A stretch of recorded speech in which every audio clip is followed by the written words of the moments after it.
Subhanallah walhamdulillah wa la ilaha illallah wallahu akbar. Subhanallah walhamdulillah wa la ilaha illallah wallahu akbar. Subhanallah walhamdulillah wa la ilaha illallah wallahu akbar. La ilaha illa anta subhanaka inni kuntu minadh dhalimin. La ilaha illa anta subhanaka inni kuntu minadh dhalimin. La ilaha illa anta subhanaka inni kuntu minadh dhalimin. La haula wa la quwwata illa billahil aliyyil azim. La haula wa la quwwata illa billahil aliyyil azim. La haula wa la quwwata illa billahil aliyyil azim. Assalamualaikum warahmatullahi wabarakatuh.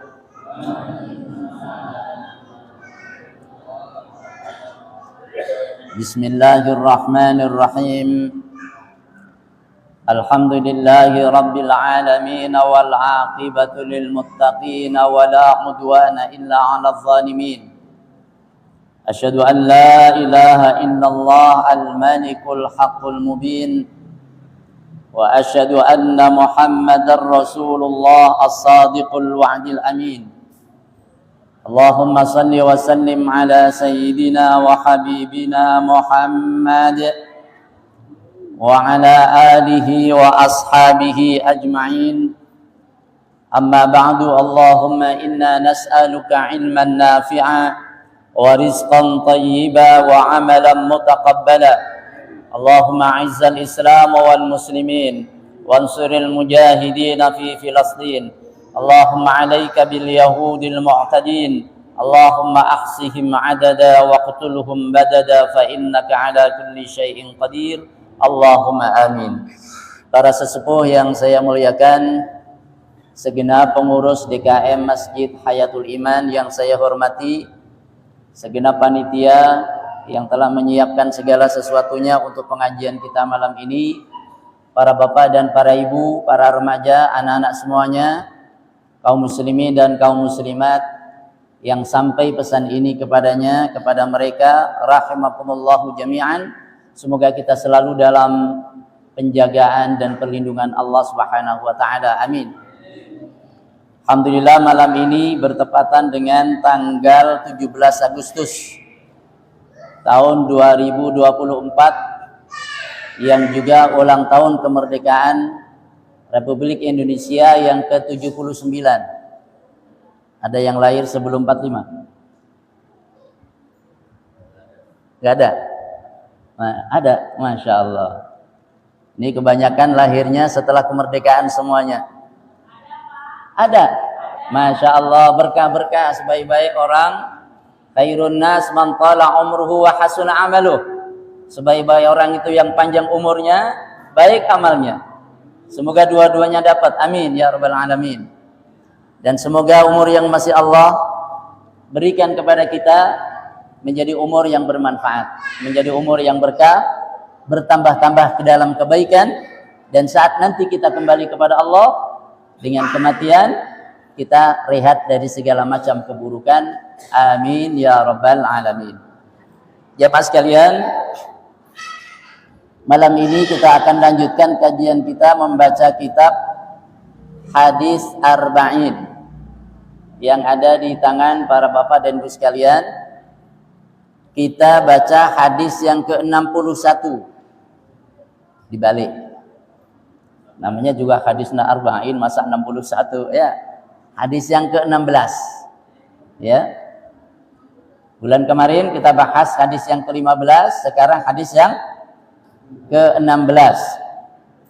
Kita baca bersama. Bismillahirrahmanirrahim.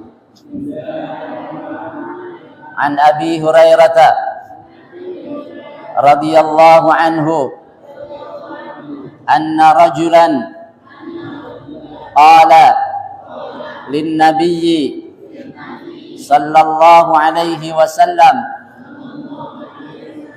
awsini qala la taghdab faraddada miraran qala la taghdab rawahul Bukhari.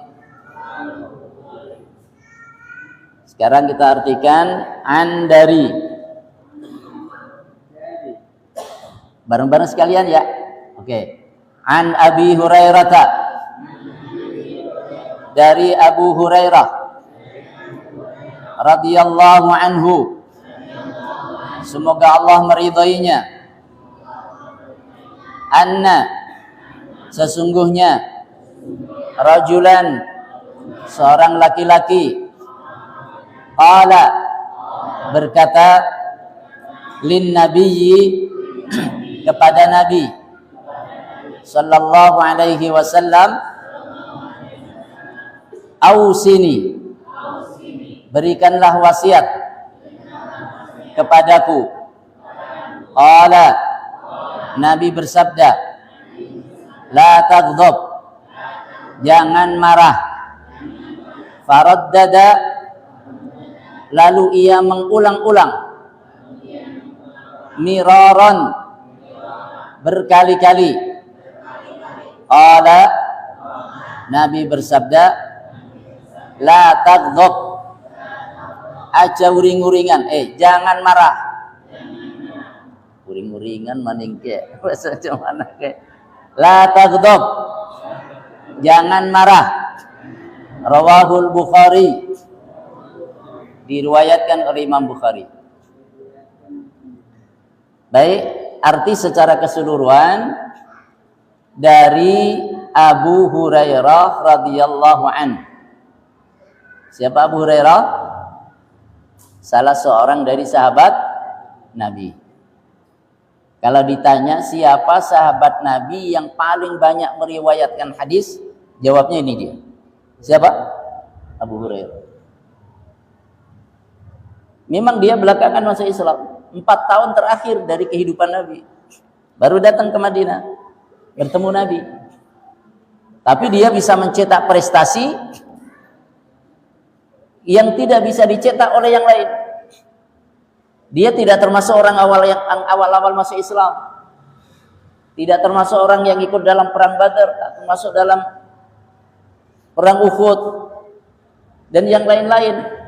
Ketinggalan itu semuanya, tapi dia masih punya kesempatan untuk menoreh prestasi, kemajuan, keberhasilan yang melampaui yang lain, yaitu dalam periwayatan hadis.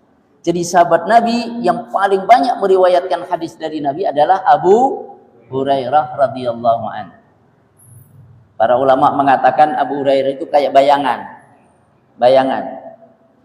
Jadi bayangan Nabi, di mana Nabi berada, nempel terus tuh Abu Hurairah. Keluar dari rumah, Abu Hurairah ada di serambi masjid. Maka apalagi dia diberi umur panjang sepeninggal Nabi, ia bisa banyak meriwayatkan hadis kepada umat ini dan alhamdulillah sampai kepada kita. Salah satunya yang kita baca malam ini. Ia menceritakan satu peristiwa. Sesungguhnya ada seorang laki-laki yang berkata kepada Nabi sallallahu alaihi wasallam. Berkatanya gimana? Berkatanya, ausini, tolong saya diberi wasiat. Berikanlah wasiat kepadaku. Qala, Nabi menjawab, la taghdab, jangan marah. Kemudian ia mengulang-ulang permintaannya untuk mendapatkan wasiat Nabi berkali-kali. Jadi maksudnya, tolong saya ditambahin wasiat ya Rasul. Rasul menjawab, la taghdab, jangan marah. Jadi ketika orang laki-laki ini minta wasiat kepada Nabi, apa jawab Nabi? La taghdab. Nah, ini kalau ngasih tahu jangan marah, pakainya sekarang mulai bahasa Arab. La taghdab. Nah, nanti yang di rumah dibilang la taghdab. Apa itu la taghdab? Ngaji ya. Gitu. Ngaji jadi tahu, insyaallah. La taghdab, jangan marah. Minta pesan lagi, jawab Nabi, la taghdab, jangan marah. Minta wasiat lagi, jawab Nabi, la taghdab, jangan marah. Minta lagi wasiat, la taghdab, jangan marah. Minta wasiatnya berkali-kali, jawabnya sama-sama. La taghdab, la taghdab, la taghdab. Jadi kalau pelajaran sedikit itu nempel. Apa pelajarannya? Apa artinya la taghdab? Selesai dah ngajinya nih Pak Haji. Jamaah sekalian, dari hadis ini dalam rangka mencari ilmu yang bermanfaat, seorang sahabat yang diceritakan oleh Abu Hurairah ini datang kepada Nabi. Datang kepada Nabi. Tidak nunggu nanti ada orang datang kepada Nabi, nanti juga nyampe ke sini ceritanya. Enggak. Tapi dia sendiri datang kepada Nabi. Ya. Kemudian ketika datang kepada Nabi, minta diajari. Ngaji lah, begitu bahasa kitanya kepada Nabi. Ia datang kepada Nabi minta diberi pelajaran, bukan sembarang pelajaran, tapi pelajaran yang penting. Maka ungkapannya, tolong saya dikasih wasiat. Mohon maaf, kalau orang tua ngasih wasiat anak, kira-kira ngasih wasiatnya yang penting atau yang nggak penting? Sesuatu diwasiatkan berarti penting, gitu. Iya. Masa umpamanya orang tua pesan sama anaknya, kalau kamu mau makan, nanti kalau saya sudah mati jangan lupa pakai kerupuk. Lah, masa wasiat kon mangan kerupuk ya? Nggak penting. Biasanya yang disampaikan adalah hal-hal yang penting. Maka sahabat ini datang kepada Nabi minta diberi pelajaran yang penting. Maka bahasanya ausini. Ausi, beri wasiat, ni saya. Gitu. Apa artinya? Ini diantara ciri para sahabat, semangat mencari ilmu. Semangat mencari ilmu. Dan ini bukan hanya seorang sahabat yang diceritakan oleh Abu Hurairah ini saja. Tapi juga para sahabat-sahabat yang lain memiliki semangat mencari ilmu yang manfaat untuk diamalin. Bukan mencari ilmu untuk buat gagah-gagahan, untuk sombong-sombongan, untuk ngomong nanti ngomongnya berbusa-busa, lah, untuk diamalkan. Al-ilmu bila amal kasyajari bila thamar. Ilmu tanpa amal seperti pohon gak ada buahnya. Pohon gak ada buahnya, udah tebang aja, ganti yang lain yang ada buahnya. Kecuali kalau untuk rindang-rindangan boleh lah. Ini yang pertama. Pelajaran penting dari hadis ini adalah para sahabat bersemangat untuk mencari ilmu yang bermanfaat untuk diamalin. Yang pertama. Kemudian Nabi memberikan wasiat singkat kepadanya, yaitu la taghdab, singkat. Nanti kalau ngaji nggak panjang-panjang. Ini orang minta pengajian kan, minta wasiat. Ngajinya cuma sepatah kata saja, la taghdab.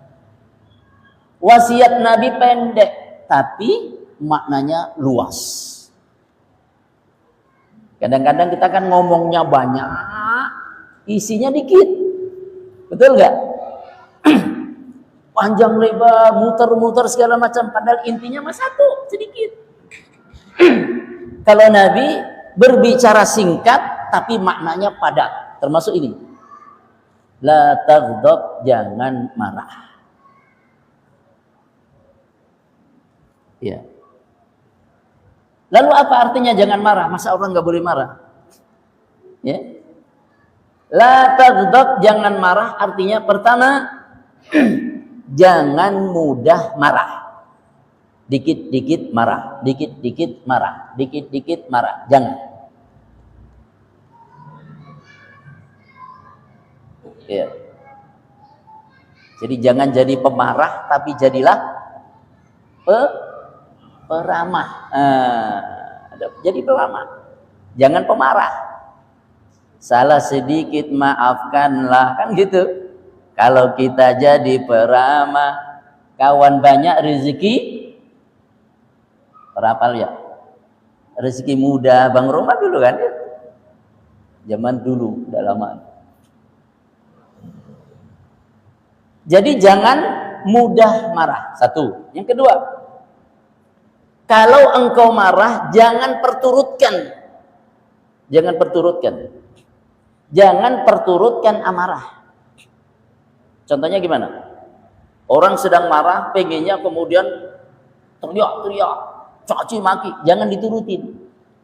Kalau marah, ada adabnya, jangan perturutkan. Kemauan setelah marah itu jangan diturutin.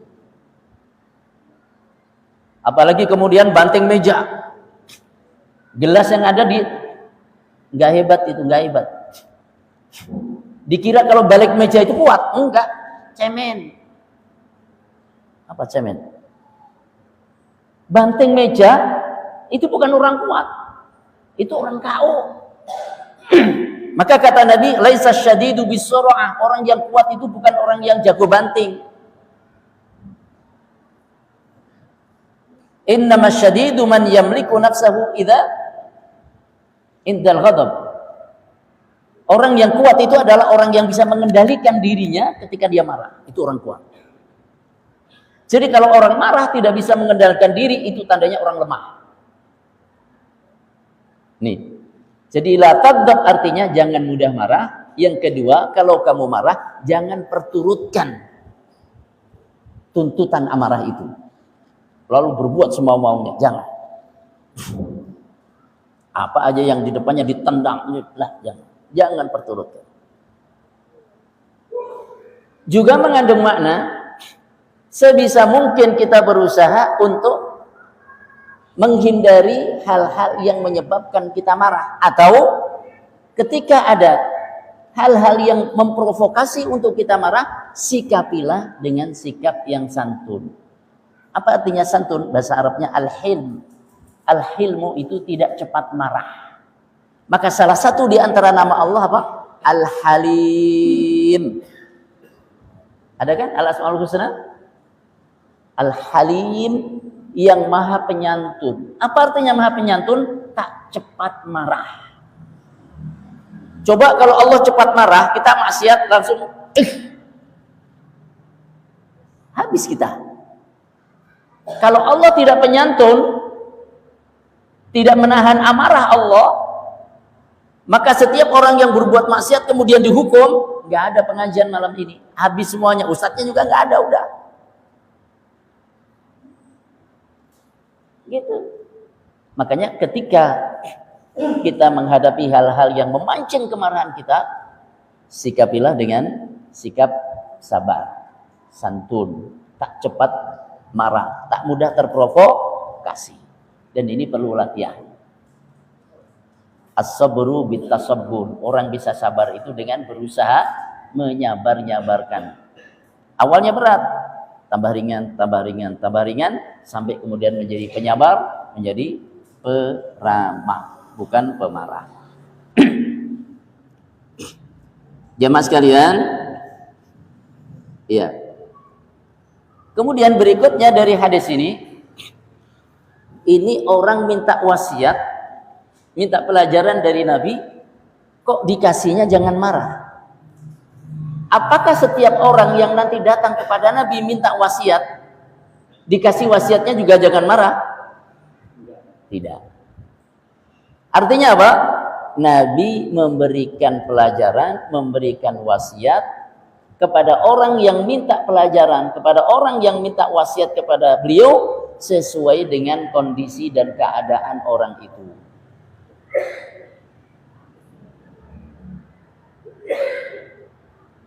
Ini kalau dalam bahasa Arab disebut muqtadal hal, sesuai dengan tuntutan keadaan.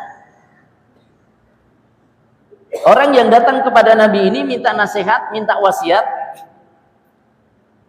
Nabi kan relatif kenal dengan para sahabatnya, dekat dengan para sahabatnya. Sehingga tahu tentang keadaan dan kondisi masing-masing dari mereka yang dikenal oleh Nabi itu. Makanya ketika Rasul memberikan wasiat sesuai dengan kondisinya. Ini orang kalau bisa menjaga diri, bisa menahan marah, orang ini baik, orang ini beruntung, orang ini selamat. Maka Rasul beri wasiat itu, la taghdab, jangan marah. Ketika nanti ada orang sahabat lagi yang datang kepada Rasul minta wasiat, Rasul berikan wasiat yang berbeda. Ada yang nanya, ya Rasulullah, tolong saya diajarin satu perkataan saja yang tidak aku perlu tanyakan lagi kepada yang lain. Tuh. Minta ngajinya nggak banyak-banyak, satu aja perkataan. Apa jawab Nabi? Qul amantu billah tsumma istaqim. Katakan aku beriman kepada Allah, kemudian jaga dengan istiqomah. Pesan Nabi itu iman, istiqomah dalam iman. Ada lagi seorang sahabat, ya Rasulullah, ajaran-ajaran syariat Islam telah banyak saya dapatkan. Untuk mengamalkan semuanya tentunya tak mampu. Waktu terbatas, kemampuan terbatas. Terus kira-kira yang saya pilih yang mana? Maka dia minta, beritahukan kepadaku bisyai'in atashabbatsu bihi fi hayati. Satu amalan yang aku jaga, aku pegang teguh dalam kehidupanku. Apa jawab Nabi? La yazalu lisanuka ratban min dzikrillah. Hendaknya lisanmu senantiasa basah karena zikir kepada Allah. Kepada seorang sahabat pesan Nabi jangan marah. Sahabat yang kedua, iman, jaga dengan istiqomah. Itu. Kepada yang ketiga pesan Nabi apa? Hendaknya lisanmu senantiasa basah karena zikir kepada Allah. Dokter, kalau ada orang berobat, obatnya sama enggak? Antara orang pertama, kedua, ketiga, ada 10 pasien datang, dikasih obat sama? Ya enggak. Kenapa? Pusing Pak Dokter, obatnya apa? Sakit perut, obatnya beda lagi. Hah? Kemudian pinggang bengkak, sakit, obatnya beda lagi. Jantung saya ada masalah, obatnya beda lagi. Demikian pula nasihat sesuai dengan keadaan orang yang membutuhkan nasihat. Jadi tidak dipukul rata. Karena yang namanya dipukul biasanya nggak rata. Kalau dipukul rata nggak? Benjol biasanya. Gitu ya. Oke, jangan dipukul rata.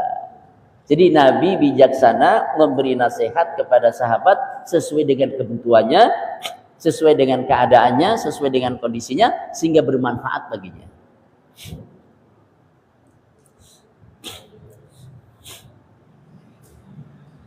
Jamaah sekalian, maka ada pepatah hikmah juga, likulli maqamin maqalun.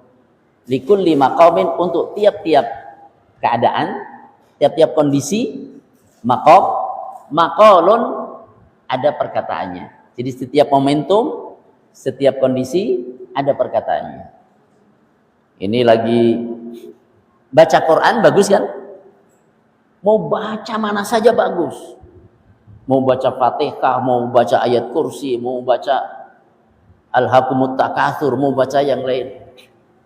Tapi kira-kira kalau ini lagi diminta membaca Quran dalam rangka walimatul urs. Ini ada walimah pernikahan saudara fulan bin fulan dengan saudari fulanah binti fulan. Sebelumnya marilah kita dengarkan bacaan Quran dibacakan oleh qori kita, disebut namanya. Kemudian dibacakan ayat kullu nafsin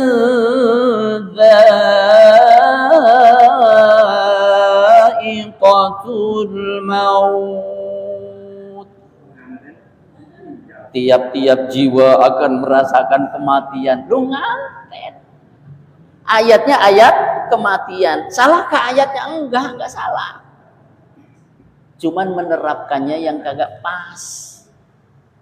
Makanya Nabi juga begitu kan? Ngasih wasiat jangan marah kepada orang yang pas. Maka kita punya anak 5, wataknya beda-beda, cara mensikapinya juga beda-beda. Apalagi anaknya lebih banyak lagi ya. Nggak ada yang sama antara satu sampai yang terakhir. Jemaah sekalian, kita lanjutkan. Tidaklah Nabi mewasiatkan sesuatu. Apa tadi wasiatnya? La taghdab. Melainkan karena sesuatu itu penting. Apalagi Nabi mengulangi wasiat tersebut berkali-kali. Jadi Nabi mewasiatkan sesuatu, tadi sudah kita singgung, berarti sesuatu itu penting. Apalagi Nabi sebut wasiat itu tidak sekali, melainkan berkali-kali, diulang-ulang oleh Nabi, menunjukkan ini wasiat yang sangat penting. Dan ini juga berguna untuk kita semuanya. Berikutnya, di mana letak pentingnya wasiat ini? Karena siapa yang bisa menjaga diri, bisa menahan diri dari amarah, tidak memperturutkan marahnya, maka ia selamat dari banyak keburukan. Ia selamat dari banyak kejahatan. Dikatakan bahwa marah itu pintu berbagai macam keburukan.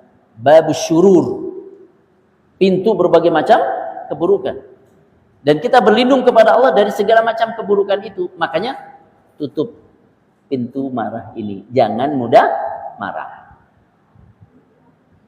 Nanti menyesal. Apa saja keburukan-keburukan yang ditimbulkan oleh marah? Banyak. Pertama, kalau orang marah, omongannya terkontrol nggak? Nggak terkontrol. Kalau orang marah, mukanya cakep, apa tambah jelek? Tambah jelek. Berantakan tuh mukanya.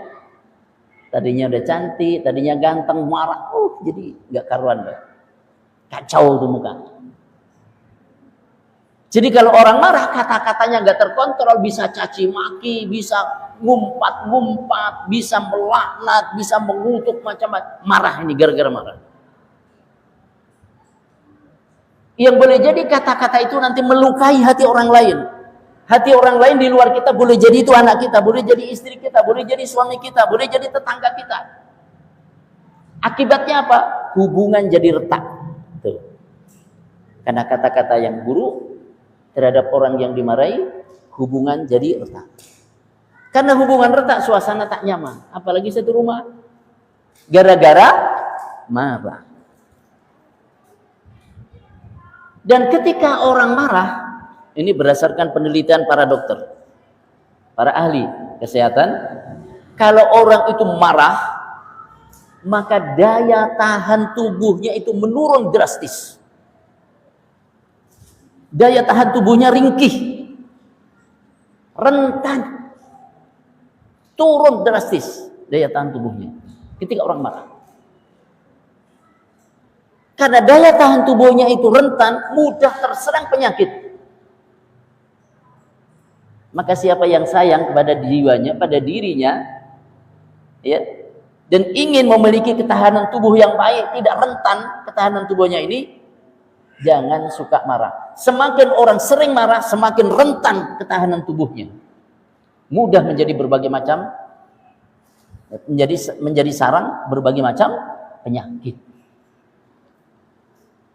Apalagi kalau orang malah tidak dia perturutkan, kemudian tangannya bicara, kakinya bicara, bisa melukai orang lain. Bahkan bisa terjadi pertengkaran yang menyebabkan apa? Korban jiwa. Na'udzubillah min dzalik. Gara-gara apa? Marah. Makanya, tapi kan udah minta maaf. Ya, minta maaf. Jangan lupa, perempuan itu pengingat yang ulung terhadap kesalahan-kesalahan orang lain. Pengingat yang ulung, kata ahlinya. Saya nggak tahu, saya cuma niruin doang. Memaafkan iya, tapi lupa enggak? Hah? Mungkin suami kata-katanya melukai istri memaafkan iya, tapi lupa dilukai enggak? Itu jadi kebanyakan perempuan begitu. Hah? Jadi jangan mengatakan yang penting saya sudah minta maaf. Ada orang memberi tamsil begini. Nah, kalau kamu marah, tolong ambil paku. Ambil paku. Kemudian pakukan, kalau kamu habis marah, jangan pas marahnya. Habis marah udah reda, ambil paku. Kemudian kamu getok paku ini ke tembok. Tok, tok, tok, tok ke tembok. Satu aja. Kapan lagi kalau kamu marah sama siapa, ambil satu paku lagi, begitu sudah selesai marahnya, getok. 2. Lama-lama kan banyak tuh. Kan gak sedap dilihat. Ya sudah, kalau sudah banyak gak sedap dilihat, ambilin tuh paku. Ambil paku kedua, ketiga, keempat. Ada bekasnya nggak? Ada bekasnya nggak? Ada. Dicabut sudah, bekasnya masih ada. Kata-kata kita ketika marah melukai orang lain, dia sudah memaafkan, tapi bekasnya masih ada. Illa man rahimah rabbuh, kecuali orang yang mendapat kemudahan dari Allah untuk bisa melupakan dan membersihkan semuanya. Dan ini tidak banyak. Gitu. Jadi marah itu menjadi sebab berbagai macam keburukan. Baik itu keburukan yang berkenaan dengan fisik kita, berkenaan dengan jiwa kita, berkenaan dengan hubungan sosial kita. Dan orang yang suka marah, orang tahu bahwa kepribadian orang ini labil. Diciri oleh orang lain, diciri oleh tetangga, diciri oleh masyarakat, itu orang labil. Belum kokoh jiwanya. Maka kokohkan jiwa kita, diantaranya adalah la taghdab. Jadi banyak keburukan yang dapat menimpa seseorang akibat memperturutkan amarah. Saya tuliskan di sini seperti perkataan buruk dan caci maki. Seperti apa lagi? Melukai hati orang, merusak hubungan baik, menyebabkan kerentanan pada ketahanan tubuh, ya, merendahkan kepribadian diri, bahkan bisa menyeret ke dalam perkelahian dan sampai kepada ada korban jiwa atau pembunuhan. Na'udzubillah min dzalik. Jamaah sekalian, oleh sebab itu Nabi mengajarkan ini di antara akhlak seorang muslim. Di antara akhlak seorang muslim adalah bagaimana ia memiliki keseimbangan diri dalam kehidupannya. Pengendalian diri yang baik terhadap emosinya. Di antara ulama mengatakan bahwa pilar-pilar akhlak mulia itu ada dalam 4 hadis. Ada dalam 4 hadis. Salah satunya ini, la taghdab, jangan marah. Hadis yang kedua apa? Hadis yang kedua adalah man kana yu'minu billahi wal yaumil akhir falyaqul khairan aw liyasmut. Siapa iman kepada Allah dan hari akhir, berkatalah yang baik atau diam. Hadis yang lampau. Hadis yang ketiga adalah min husni islamil mar'i ma tarkuhu ma la ya'ni. Tanda keislaman seseorang yang baik, ia meninggalkan yang tidak perlu, yang tidak berguna baginya. Yang keempat, la yu'minu ahadukum hatta yuhibba li akhihi ma yuhibbu li nafsi. Tidak sempurna iman seseorang di antara kamu hingga ia mencintai kebaikan untuk saudaranya sebagaimana ia mencintai kebaikan untuk dirinya sendiri. 4 hadis ini merupakan apa? Pokok-pokok di dalam akhlak mulia. Jangan marah, ya. Berkata yang baik atau diam. Yang ketiga apa? Tinggalkan yang tidak berguna. Yang keempat, cintailah kebaikan untuk orang lain seperti kita menginginkan kebaikan untuk diri kita sendiri. Kita ingin orang lain dapat kebaikan seperti kita ingin kita sendiri untuk diri kita juga mendapatkan kebaikan. Yang terakhir, terus kalau marah gimana cara ngeredamnya? Itu kan yang penting ya. Kalau kita sedang marah, gimana cara meredamnya? Yang pertama, ta'awud atau isti'adah. Ta'awud itu artinya berlindung kepada Allah dari setan yang terkutuk. Mengucapkan a'udzu billahi minasyaitonir rajim. Tapi bilangnya, ngucapnya a'udzu billahi minasyaitonir rajim yang benar, yang baik. Jangan umpamanya lagi marahan sama suami, a'udzubillahi minasyaitonir rajim. Emang setan suaminya. Nah, malah jadi perkara nanti. Emang gue setan loh, karena mukanya ngeliat ke sana ke suami. Itu a'udzubillah yang kurang baik, itu enggak benar itu caranya. Dan enggak harus teriak pelan. A'udzubillahi minasyaitonir rajim. Allah dengar. Jangan malah kenceng di depan muka suami seolah-olah suami itu setan. Aku berlindung kepada Allah dari setan yang terkutuk. La haula wala quwata illa billah. Masalah ntar. Ya. Wa imma yanzaghannaka minasyaitani nazghun fasta'idz billah. Innahu huwas sami'ul alim. Jadi kalau engkau terkena godaan setan, minta pertolongan, minta perlindungan kepada Allah. A'udzu billahi minasyaitonir rajim. Pernah Nabi sedang dalam satu majelis bersama dengan para sahabat. Kemudian melihat ada seorang sahabat terdengar suaranya lagi marahan sama temannya. Marahannya itu sampai otot urat-uratnya ini kelihatan. Orang marah kan sampai uratnya nampak. Nabi melihat, kemudian Rasul bersabda kepada yang ada di dekatnya, sungguh aku mengetahui perkataan. Kalau dia mau mengucapkannya, maka akan hilang kemarahan yang ada padanya. Yaitu mengucapkan a'udzu billahi minasyaitonir rajim. Kemudian sahabat ini menghampiri orang tadi, menyampaikan pesan dari Rasul sallallahu alaihi wasallam.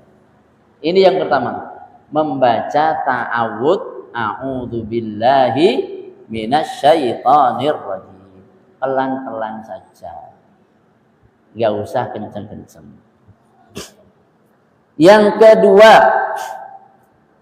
kalau sedang marah, tahan pembicaraan. Jangan banyak ngomong. Lagi marah banyak ngomong, gak bener dah itu nanti omongannya banyak yang ngaco. Jadi kalau lagi marah, irit ngomongnya, jangan banyak-banyak dulu. Entar kalau udah mandan reda, itu bicara. Jadi tahan pembicaraan. Supaya apa? Terhindar dari perkataan-perkataan yang buruk. Terhindar dari perkataan-perkataan yang nanti nyesel sendiri. Ini yang kedua. Ya. Yang ketiga, ubah posisi. Rubah posisi. Kalau kita sedang berdiri marah berdiri, kalau mau nonjok kan tinggal melangkah, ya enggak? Kalau mau nonjok orang lagi marah ini, nggak bisa mengendalikan diri, nonjok orang kan tinggal melangkah. Makanya dianjurkan oleh Nabi kalau kita marah dalam keadaan berdiri, duduklah, suruh duduk. Jadi umpamanya ingin melakukan sesuatu, perlu 2 langkah, berdiri dulu, baru melangkah. Jadi jarak dengan perbuatan yang diharapkan, yang dikhawatirkan itu membahayakan, makin jauh. Kalau berdiri, duduklah. Duduk belum reda juga, berbaringlah, suruh berbaring. Ya, suruh berbaring. Supaya apa? Tenang. Supaya tenang. Kalau orang berbaring nanti, kalau ingin melakukan sesuatu itu kan perlu duduk dulu baru berdiri baru jalan.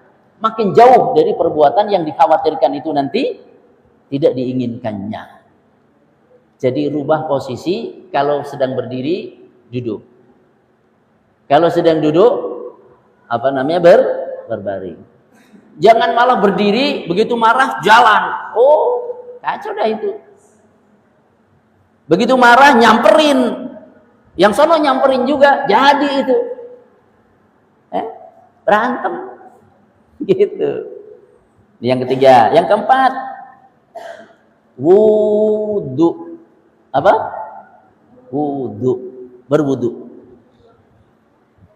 Belakang ngambil air wudu. Setan itu dibuatnya dari apa?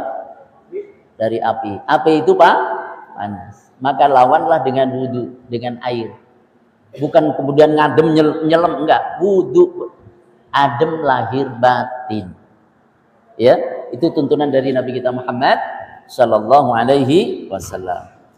Yang terakhir, cara mengatasi marah adalah mengingat pahala menahan marah. Menahan marah itu pahalanya besar. Yang disebut orang bertakwa itu diantara cirinya wal kaziminal ghaidha. Iya enggak? Ini biasanya dibaca ketika apa? Silaturahmi, syawalan. Ya. Wasari'u ila maghfiratin min rabbikum wa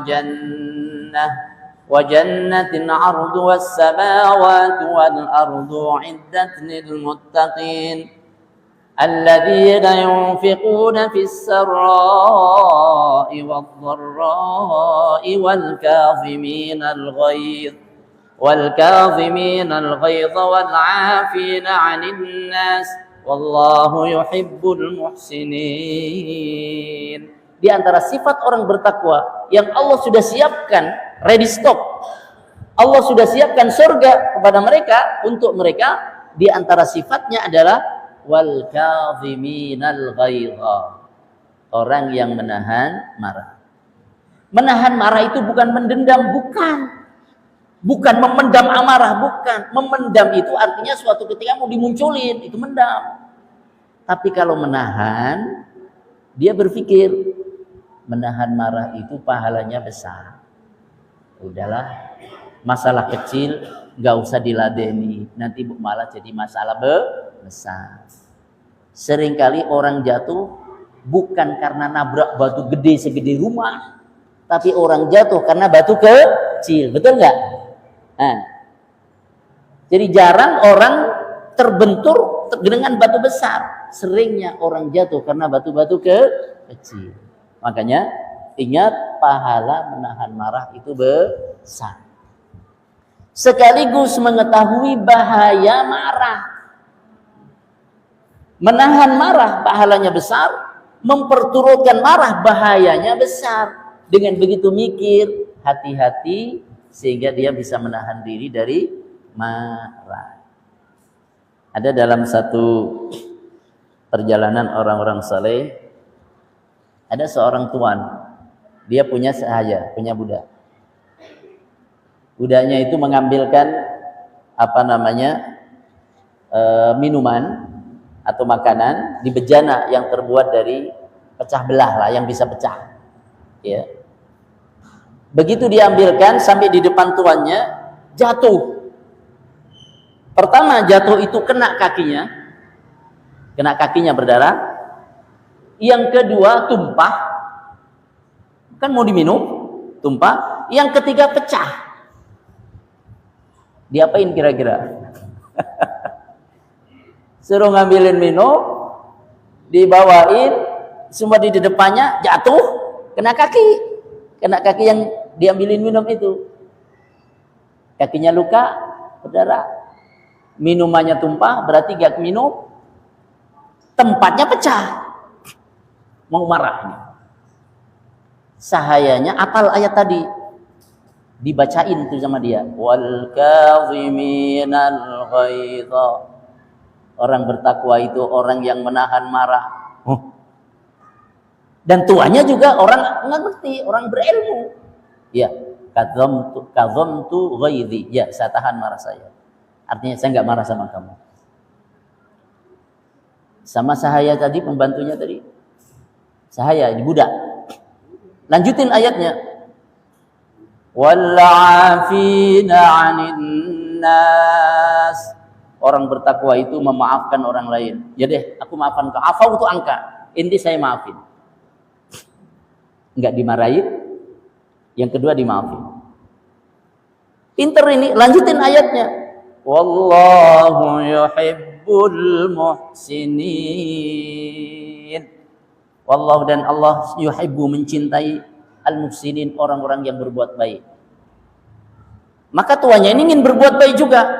Udah deh, anta hurrun liwajillah. Kalau begitu ente merdeka karena Allah. Tadinya budak, dimerdekakan, nggak pakai tebusan karena Allah. Padahal sudah bikin mah. Nah, ini cakep nih kayak gini. Subhanallah. Subhanallah. Jemaah sekalian, ini pengajian kita malam ini, semoga bermanfaat. Masya Allah, satu hadis berapa ya? Ke-16. Pesannya apa dari Nabi? Taqwa. Semoga bermanfaat. Aku qouli hadza, astaghfirullahal azim li wa lakum. Assalamualaikum warahmatullahi wabarakatuh.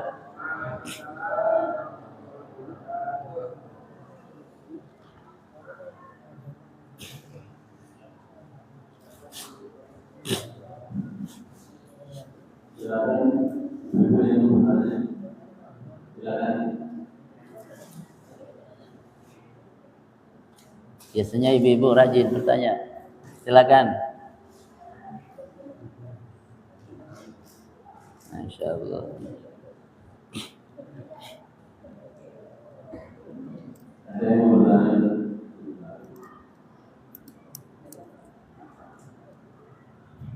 Assalamualaikum warahmatullahi wabarakatuh. Waalaikumsalam warahmatullahi wabarakatuh. Silakan. Kita pernah marah dengan seseorang, kita memaafkan, lalu kita tidak untuk bertemu karena kita berdoa akan melukai hati kita. Maka itu salah satu memutuskan hati kita lagi. Terima kasih. Masya Allah. Assalamualaikum warahmatullahi wabarakatuh.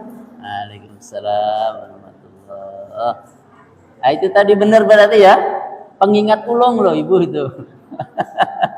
Iya, udah dimaafin tapi lupa, enggak deh. Terus mau bertemu, amit-amit ya, males ketemu. Itu tandanya hati belum lapang. Enak enggak? Enggak enak. Enggak enak. Iya. Nanti kalau banyak orang yang salah sama kita, melukai hati kita, kemudian kita maafin, nggak mau ketemu, padahal yang pernah salah sama kita ada 20 orang.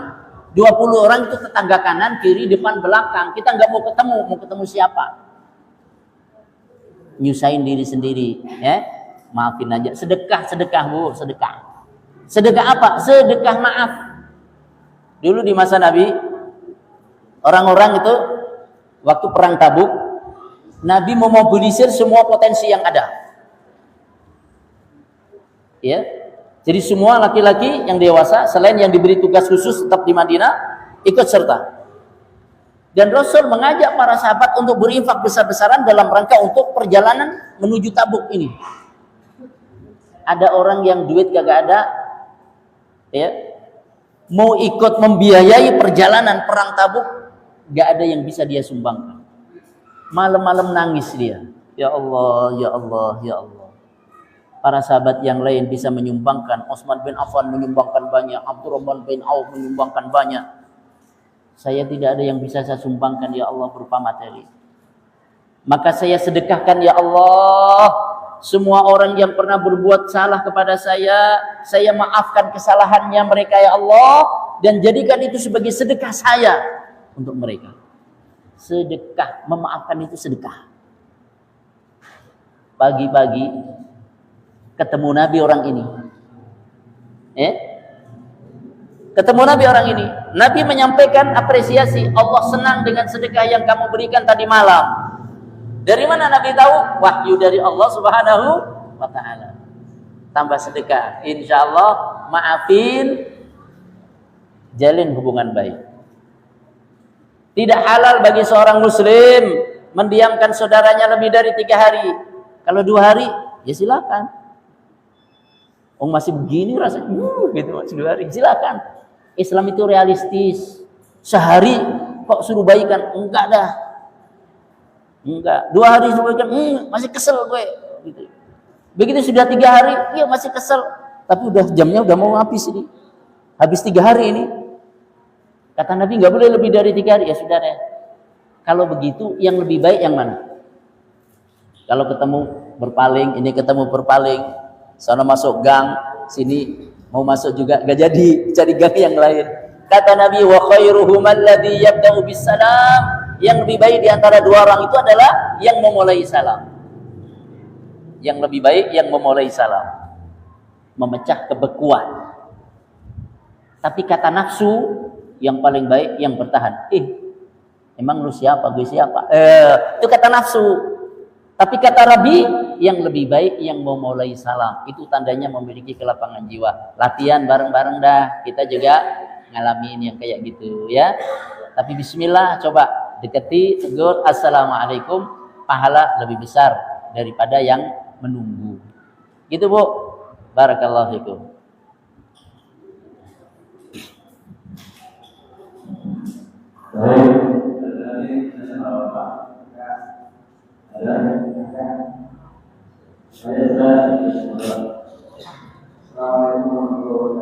Waalaikumsalam warahmatullahi wabarakatuh. Dimana kami marahnya itu karena memang seseorang atau misalkan kelompok yang melakukan kesalahan, kemudian marahnya itu saat situasi lagi drama atau memberikan tausiah, tapi nanti setelah kelompok kemudian marahnya itu diluapkan dalam sama itu untuk memperbaiki seorang atau kaum. Waalaikumsalam warahmatullahi wabarakatuh. Umpamanya gini ya, saya lagi ceramah, ini pada rame sendiri begitu ya, gitu ya. Terus saya marah pada mereka gitu.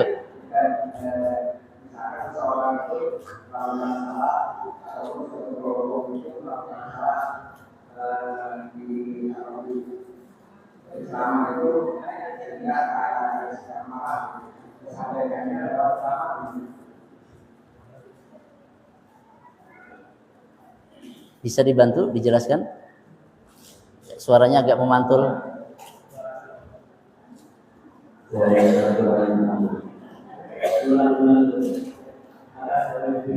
Sini, dekat sini. Gak usah pakai mic, biar jelas. Iya, gak usah pakai mic. Iya.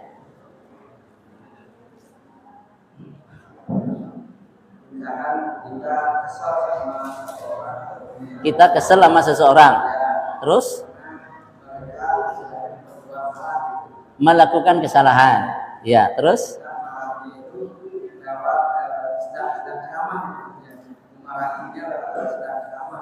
oh gitu. Ya. Waalaikumsalam warahmatullahi wabarakatuh. Ada marah yang dibolehkan. Marah karena Allah Subhanahu wa ta'ala. Kalau kira-kira anak nggak mau sholat, nggak mau ibadah, marah nggak orang tua? Marah, boleh. Malah diperintahkan itu. Kalau orang terang-terangan berbuat maksiat di depan mata, di depan masjid, pacaran, masuk masjid pacaran di dalam masjid, peluk-pelukan segala, perlu marah nggak? Marah, gitu.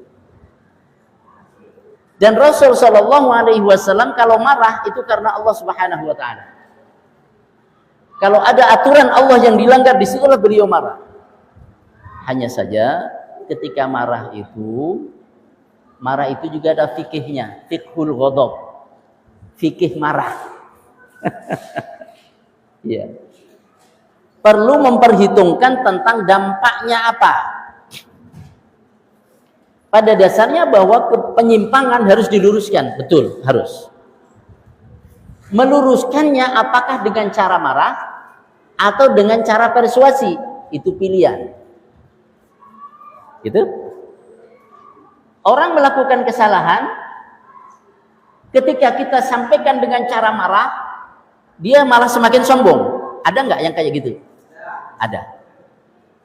Tapi kalau kita dekati face to face, diajak ngobrol segala macam, dia merasa dihargai, kemudian merasa diingatkan dengan cara yang tidak menjatuhkan martabatnya di depan umum, maka dia akan lebih mudah untuk menerimanya.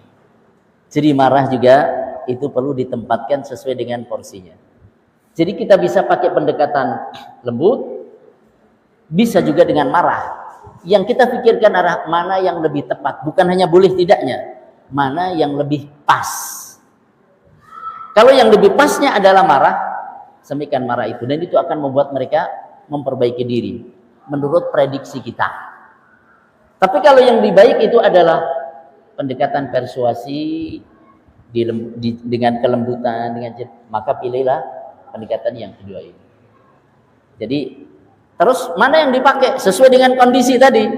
Dalam kondisi tertentu mungkin pakai marah, dalam kondisi tertentu mungkin pakai kelembutan. Case by case, sesuai dengan kasus-kasus yang dihadapi. Dan itulah yang membedakan antara orang yang bijaksana dengan orang yang tidak bijaksana. Orang yang bijaksana itu melakukan sesuatu yang tepat pada waktu yang tepat dengan cara yang tepat. Dan orang bisa berlaku bijaksana itu perlu ilmu dan perlu pengalaman. Ahkamat tajarib, dia dibuat matang oleh pengalaman-pengalaman dalam kehidupannya. Banyak makan asam garam kehidupan karena banyak ngalami, sehingga terpatri dalam dirinya tentang pengalaman-pengalaman. Barakallahu fikum. Itu Pak Ustaz. Barakallahu fikum.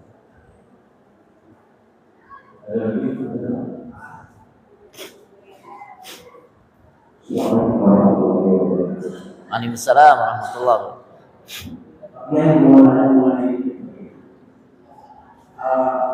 Apa dalam Sayyidina?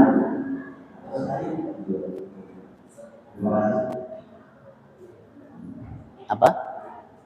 Kurang jelas pakai mic-nya.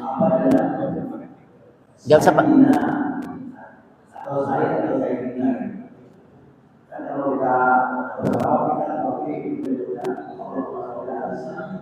Oh iya. Dan maksudnya ketika dipasangan dalam seminar ini saya kepada Rasulullah itu. Oh iya. Jadi kalau kita sholawat, kok ada yang pakai Sayyidina, ada yang enggak gitu ya? Atau kok kita pakai Sayyidina gimana gitu ya? Apakah Sayyidina itu khusus untuk Nabi atau untuk yang lain juga gitu? Itu pertanyaannya. Baik. Sayyid itu artinya tuan. Tuan. Ya. Dalam bahasa sehari-hari, kalau orang nulis surat pakai bahasa Arab, Fadilatus Sayyid Fulan. Yang saya hormati Sayyid Fulan. Sayyid, tuan. Jadi itu adalah sebutan penghormatan. Gitu. Kalau dalam bahasa sehari-hari sering juga, kalau dalam bahasa